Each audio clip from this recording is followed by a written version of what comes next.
welcome back to Room 237, and I'm back with another review. And this time I'm going to be talking about a movie that I've had for quite a while, and I've actually been wanting to talk about it for quite a while, but never quite knew when it would fit in. And since I've been going through all of my Renaissance slashers, uh, 80s slasher throwback, homage, tribute films, I figured this would be the best time to talk about it. And in that regard, it is one of my favorites. It is one of the most fun, entertaining, certainly probably the funniest one. I think this is actually funnier than Hatchet. And when it comes to killer clown movies, I would put this towards the top. It's up there with Terrifier. Yes, Art is more of a mime than a clown, but killer clown. Terrifier would be number one. This would be second. And it's a 2012 film from Ireland, and it is Stitches. Now, I first heard about this film shortly after it came out. I think I saw it in 2012. Uh, Weirdly enough, I had just discovered Ross Noble, who stand-up comedian. Um, I guess he's ranked pretty high in some stand-up comedian countdowns, but I haven't met anyone else that knows who he is. But I know he's very big over in Europe. Uh, I really like Ross Noble, and at the time I had just discovered his special, Randomist, which, for those that don't know, he's very into improvisational, observational, and surreal humor. I mean, on the special Randomist, he starts telling a story about something he said on some televised event. He goes off on a tangent, on a tangent, on a tangent. Eventually, at the end of the special, he finishes the story. It is like this stream of consciousness, and I always found Ross Noble to be very funny. So then I found out that recently, at that time, there was this 80s throwback slasher film where Noble plays the killer clown named Stitches. But at first I was like, killer clown movie? Because personally, I'm not a big fan of them. I think they're a little bit overrated. I don't really find clowns scary. I just think it's one of those things people always go nuts over killer clown movies, especially It, both versions of them, both of which I know I think are overrated. Not a fan of Eli Roth's Clown, not very much. Again, Terrifier I love, this I love. I'm sure there's more out there, but this I really do enjoy. Now, it was directed by Connor McMahon, who also wrote the film, and he has a cameo appearance as one of the party guests who's standing by himself. They're like, that guy eats alone. Just want to see what else. Oh, can't even click on his name. Okay. I think this was his first movie. I could be wrong. He got like a $600,000 or 600,000 pound grant from what was it? From the Irish Film Board. So I guess they had a lot of faith in him.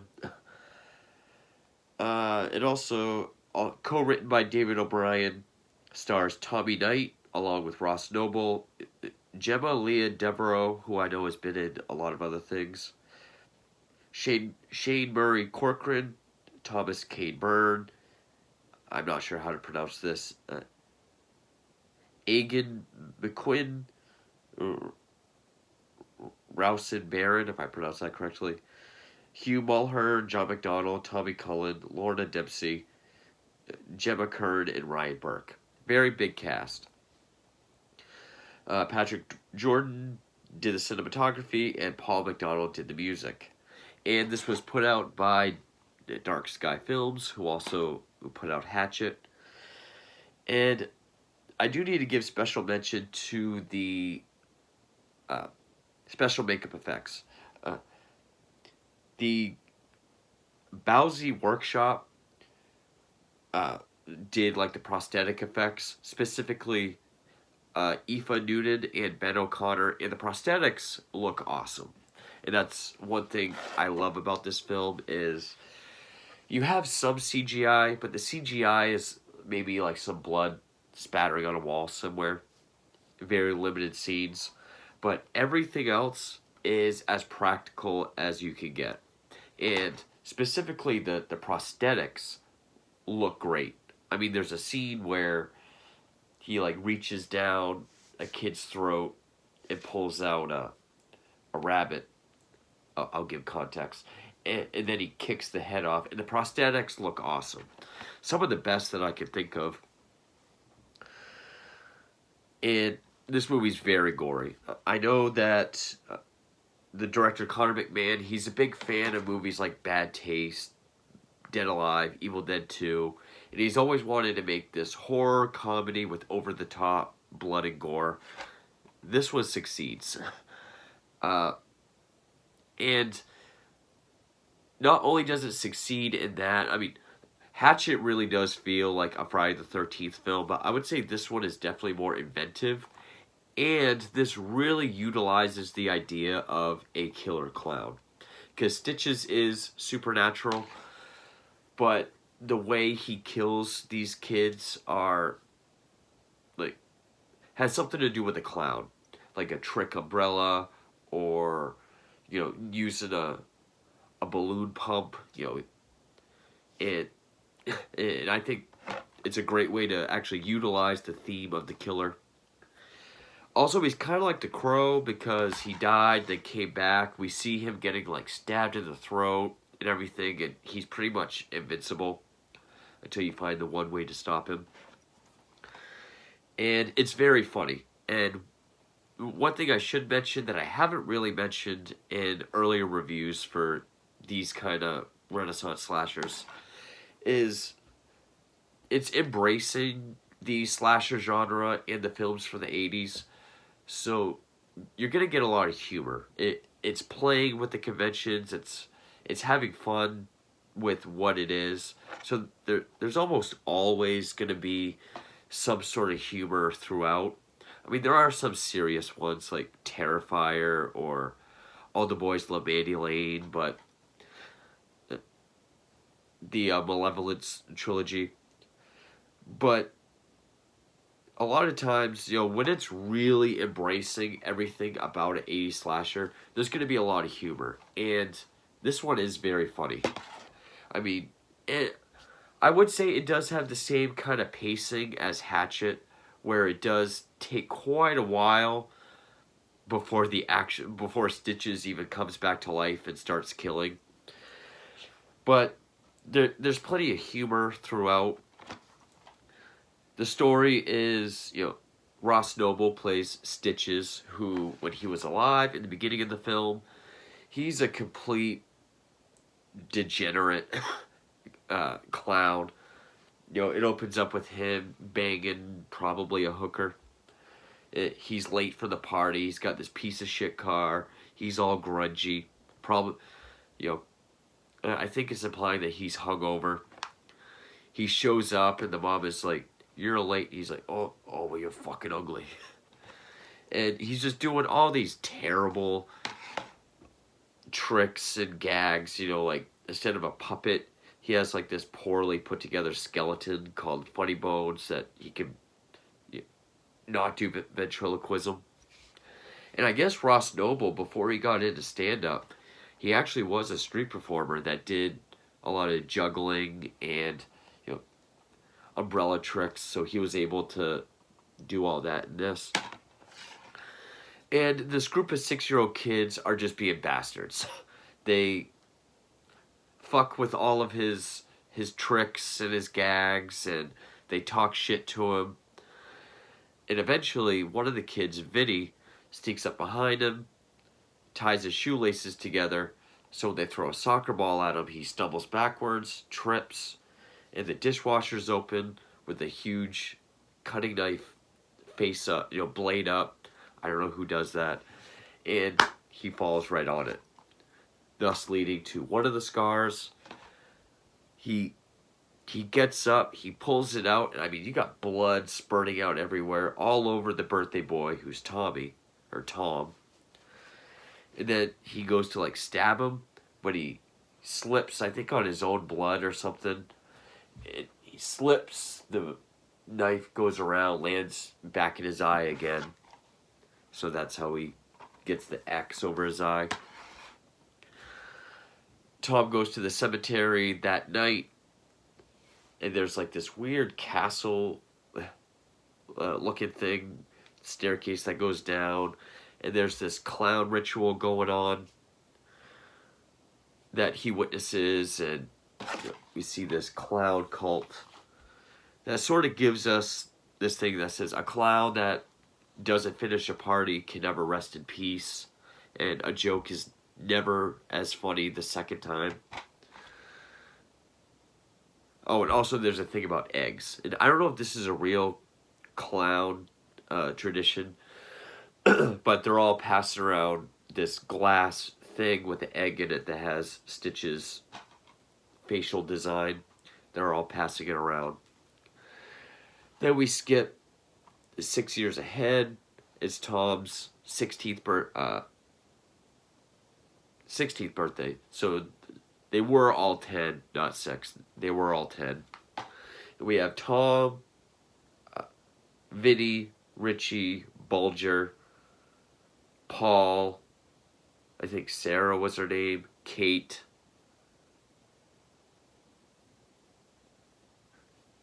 I think that was all. Tom, Vinny, Richie, Bulger, Paul, Sarah, Kate. Yeah. And I like how when it shows them all going to school, there's like this thing that pops up that shows a still of them as kids, showing that that's who they are. Tom is all messed up and traumatized by seeing this clown die in front of him and the ritual he saw. His mom is going away the weekend of his birthday, so he invites his friends Vinny, Bulger, and Richie over to stay with him. They turn it into a huge party. Stitches comes back to life and hunts those kids responsible. And I also like how each one of them, their death scenes revolve around a gag or a trick that they messed up. Like, for example, Bulger, who's this heavier kid that loves food, very effeminate, I guess. When he was a kid, he's like scooping ice cream out of the tub, and he like throws a scoop at the Funny Bones skeleton. Richie popped a balloon animal. Paul dumped his milk in Stitch's top hat, ruined the rabbit out of the hat trick. Sarah threw an umbrella at him. I don't remember what Kate did. I think Kate... Yeah, I don't remember what Kate did, but Tom's the one that threw the soccer ball. Vinny was the one that tied his shoes together. So they all ruined a trick somehow, and that's how he kills them, which ties into the whole the joke is never funny the second time around. It does take a while to actually get to the party. But there is some funny stuff, like when Vinny sends out the invite, the social media website is called MyFace. And Paul and Sarah are extreme bullies to Tom. They didn't get an invite. She's like, you invited everyone to come on MyFace. You get jokes like that. And there is this one teacher who's like completely bald, except for like this little, it's like this kind of comb over. I don't know how to explain it. It's like this little tiny square, like right in the middle of his head. That's like like the tiniest Hitler haircut. But earlier on, we do get this scene where this teacher, Tom, sees him as a clown. He reaches down, grabs Vinny's dick, rips it off, ties it to a balloon. Of course, it's all a daydream. And he is on a drug to help him with these visions, and the drug is Hypnosil from Nightmare on Elm Street, which I thought that was a nice nod. I really do like the look of Stitches too. I mean, when he was alive, his hair's kind of flat, but then when he comes back, his hair's all frizzy and his makeup isn't as vibrant. And he has all these like one-liners. Like after he kicks Paul's head off, he's like, "This party's really kicking off." Or someone mistakes him for Paul, and he's like, "He had to head off." So he's got all these one-liners that normally would be really stupid, but nah, I thought they were kind of funny. And the way Ross Noble describes him is he's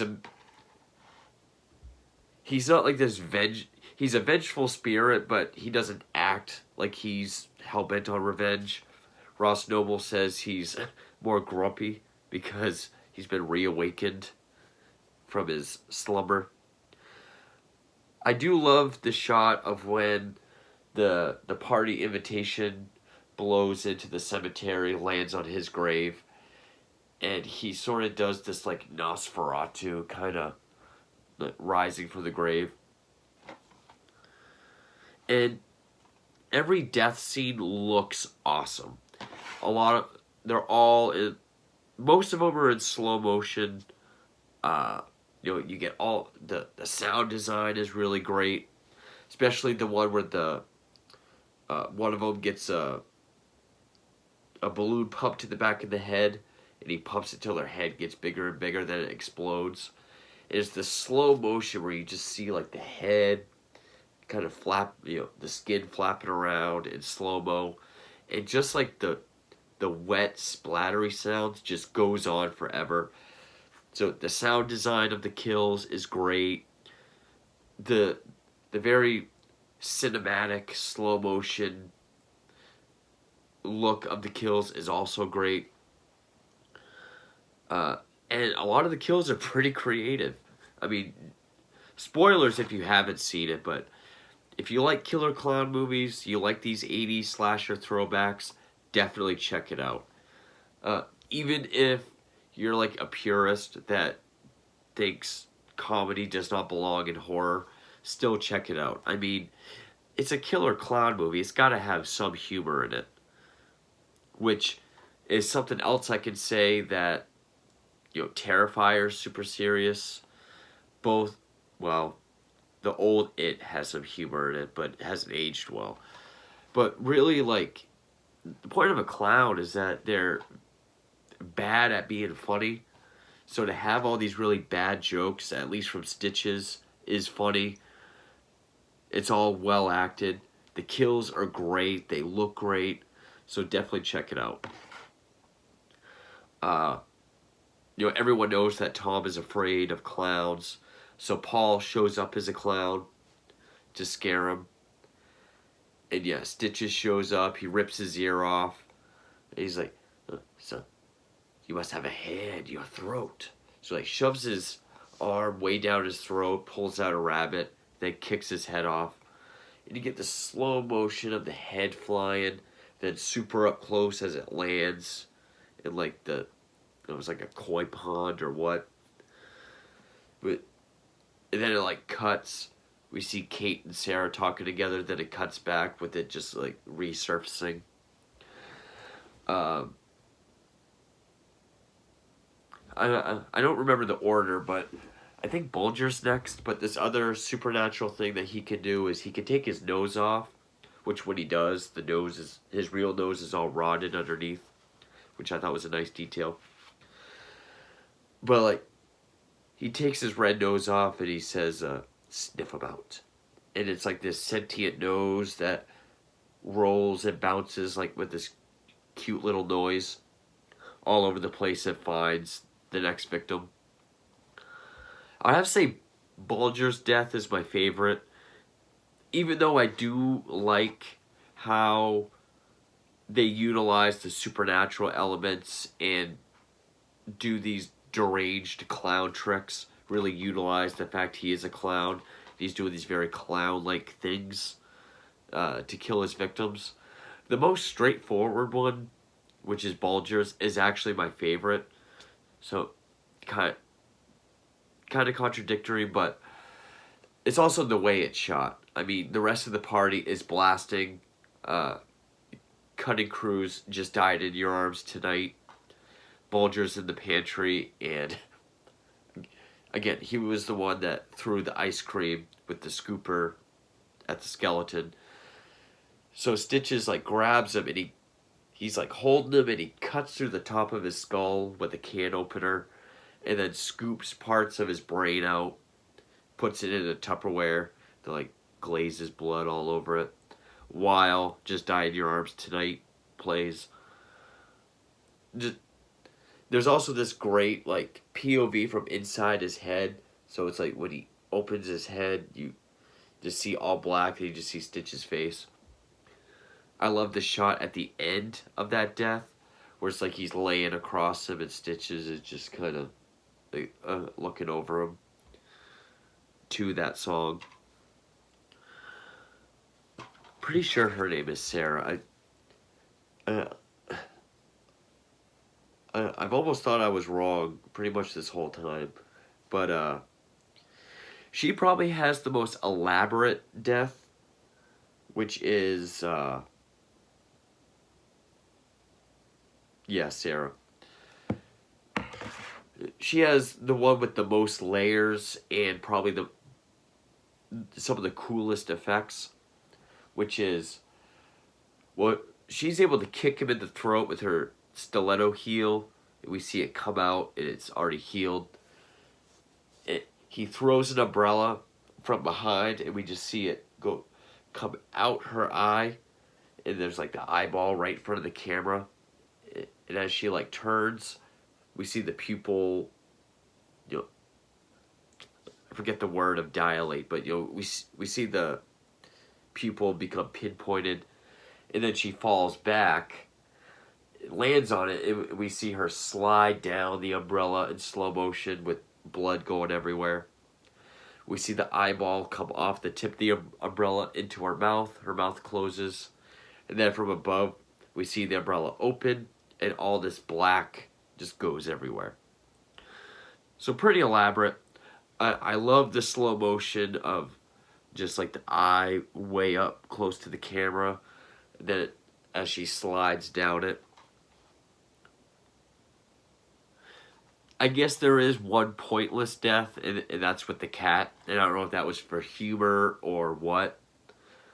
But he's like, let's see how many lives you've got. He's just bashing the cat. I think that was CGI with just the blood kind of going all over the walls. Richie, who's the stoner, he's the one that popped the balloon animal. So first, Stitches cuts him, pulls out his intestine, cuts it, and even this is practical. When he goes to blow in it and it straightens, that was done with someone standing behind him and is sticking like a long dowel into it to straighten it out. So even that's practical. He makes a balloon animal out of his intestines. Richie runs away, trips over his own intestine, and that's when Stitches puts the balloon pump in the back of his head. And yeah, it is unbelievable. It is cartoony. They were going for like cartoon violence. You know, just his head getting bigger and bigger, then his eyes kind of like his eyes like bulging out. But it gets all veiny and cool looking. Then when it explodes, I mean, that's probably the longest slow motion shot, where you just see like the flaps of the head just kind of go down, and the sound design of all the wetness just after the explosion. Great. There are a couple awesome shots, which I do love the shots of Tom up in his treehouse, kind of looking over all his windows with his telescope, and he sees this shot of Stitches just, and then he kills Sarah, and he just kind of does this scoot away from the window into the dark. I really like that. When Tom decides to fight and he grabs a knife from the kitchen and heads upstairs, there's a shot that's very reminiscent of Black Christmas. It was like this POV shot. You see him holding the knife, but the way it's kind of like almost kind of looks like a reverse fish. Uh, was it fishbowl lens or fisheye lens? Just like this very disoriented look in the way it like moves up the stairs. It really reminded me of the POV shots from Black Christmas, so that's awesome. Tom has a crush on Kate. Kate's dating this one douchebag who's a drummer for a band, and they really make him look like a douche. I mean, in the beginning, he's talking about himself, and he's like, you know, they really love my drum solo. I can use talked about like a double bass, like I can work a double bass. He's like, I think we're gonna change the band name to Dan. It says someone else, when someone else heard my guitar solo, he wept for 4 hours. And then she's like, I'll talk to you later. He mentions again that he can work a double bass. But I love the scene because I went to school with guys like this. Tom has just had enough. He's trying to get everyone out of the house. That Dan guy is there. And Tom just finally punches him. And when he falls, he's like, "You are so fucking sued. My dad's a lawyer." We all know those douchebags. Vinny completely bails on Tom. Which, Vinny's whole thing is he's trying to get laid. There was this one girl. I don't know if it will say it in the cast. I don't remember what her nickname was. Monster Munch Mary or something. I guess she was really big in school. And then they went away for summer and came back, and she came back really hot. So he's trying to get laid with her. Finally, he does. He's the only other one to find out that there's a killer clown. But he totally bails on Tom at one point. And there is some stuff that is supposed to be funny. Like, Tom and Stitches are fighting in the kitchen, and he just keeps squirting him in the mouth with dish soap. And he's just with bubbles. Which I thought that was funnier than when he opens the fridge and hits him, and Stitches just like makes like that kind of face. That kind of stuff wasn't really a hit with me, but I thought the rest of the movie was very, very funny. Eventually Tom and, well, Stitches does eventually scare everyone off by running up to a window. He goes in, says his signature line, like, "Everybody happy?" And then they all run off. Tom and Kate decide to go to the cemetery, try to find his egg, and if they can break it, then maybe that's the secret to stopping him. Which, I thought was I don't want to say believable, but I thought it tied into the story well enough. Also, Stitches, every time something doesn't work out for him, I love the way he says, "Oh, for fuck's sake." Like they stab him in the back and he can't reach the knife. It's like, "Oh, for fuck's sake." And then just a lot of his one-liners, like after he kills Bulger with the brain scoops, he's like, "That's food for thought." Or when Vinny goes back in the bedroom to tell the girl that they have to leave, there's a killer clown. He jumps out of the bed and he's like, "You are 16, right? I don't want to go to prison." Just, yeah. Just really corny one-liners that I don't even find funny in a lot of the Elm Street films, but for some reason they worked in this. So he's chasing them to the cemetery on like a little tricycle, and then he can't get up the hill, so he's like, "For fuck's sake," and he just grabs it, runs up the hill.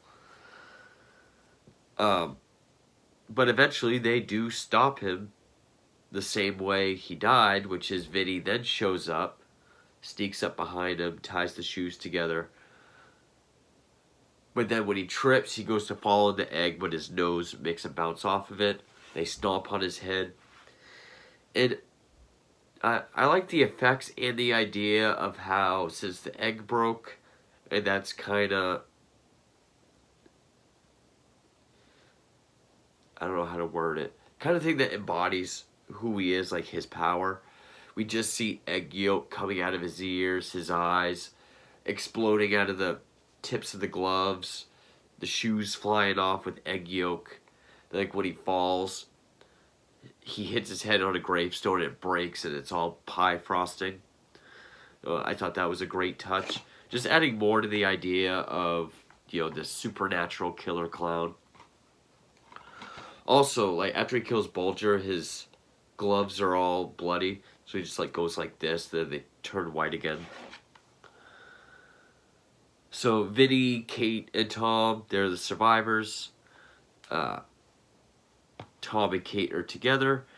And then we see the head clown back in the lair where all the eggs were. And he's putting Stitch's egg back together. And we see up close that all the cracks, it seals itself and becomes whole again. I don't know if there ever was an idea for a sequel, but kind of doing that slasher thing where it does set itself up, like the story's not really over. I'm glad there never was one because I thought this worked perfectly by itself. Also, the choices of songs. I mean, I love the way they use Just Died in Your Arms Tonight. There's the song Cloud by the Hollies in the very opening. I like that. Even the music itself, like, there's this one that sounds straight out of an 80s slasher.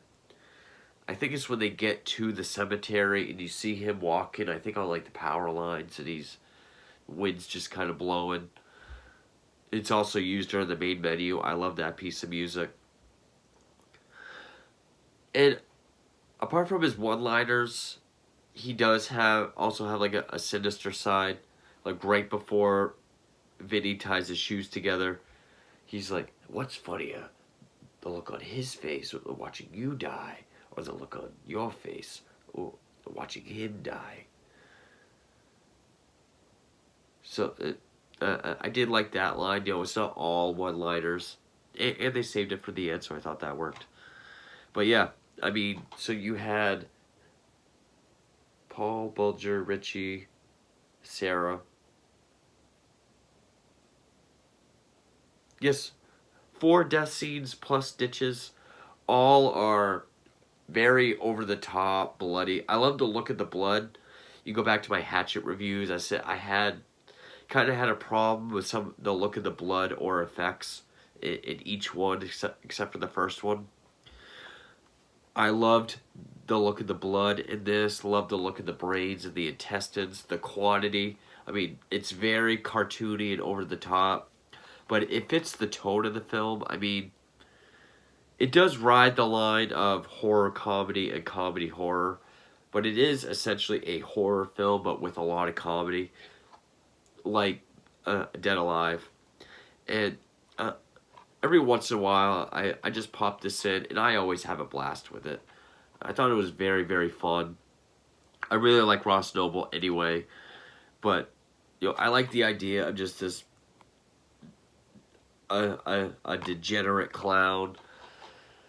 And yeah, it's like he's gravelly, he's kind of just like slumped over, like he still acts dead. And he has all these corny one-liners. He kills according to however they screwed up a trick or a gag that he did.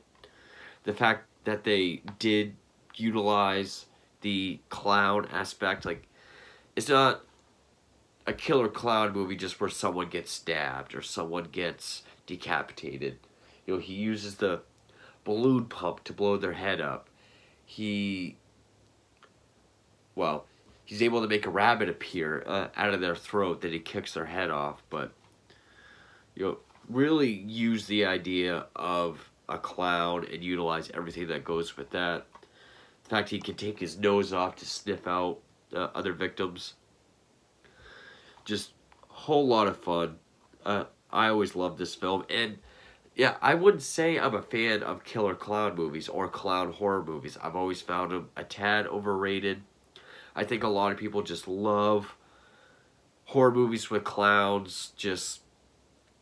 I think clowns have just become so much so much of a thing that you put a clown in a horror movie, it's gonna do real well. Like, people find clowns scary even if the movie sucks. But Terrifier's still my favorite, but this is second. Always had fun with this movie. It great combination of horror and comedy. Even more so than Hatchet. I mean, Hatchet, the first one really was first half comedy, second half horror. This one's pretty comedic throughout, but the moments where it gets serious, I also really like. The the the cinematic way the death scenes are executed with the sound design is just absolutely excellent. It does contrast with the cartoony nature of the film, but yeah, I always found this to be fun as hell. I love Stitches. One of the best killer clown movies that I can think of. So I think that's it for these modern day Renaissance slashers. But I'm not sure what I'll do next. But I hope you enjoyed my reviews of those kinds of films. And stay tuned for whatever's next. Thank you for watching.